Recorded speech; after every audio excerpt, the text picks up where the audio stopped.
Hello সবাই, আমি lemon ফিশের বাকি পার্টটা এখানে শেয়ার করছি।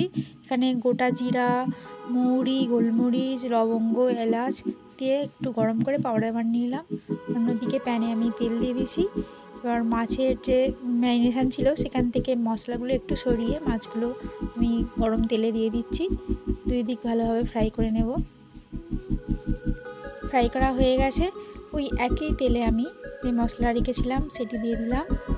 আর তারও আগে যে মশলা লবণ হলুদ দিয়ে ম্যারিনেট করেছিলাম সেটি দিলাম। আর সঙ্গে টক দই জল ঝরানো দিয়ে দিলাম। আর যে পাউডার বানালাম সেটিও দিলাম 2 চামচের মতো, দিয়ে খুব ভালোভাবে মিক্সড করব। তেল ছেড়ে এসেছে, এবার আমি জল দিয়ে দিলাম। এবার আমি মাছগুলো একটি জায়গায় সাজিয়ে নিয়েছি, এবার উপর থেকে মশলা দিয়ে দিলাম, দিয়ে খুব ভালোভাবে রান্না করে নেব।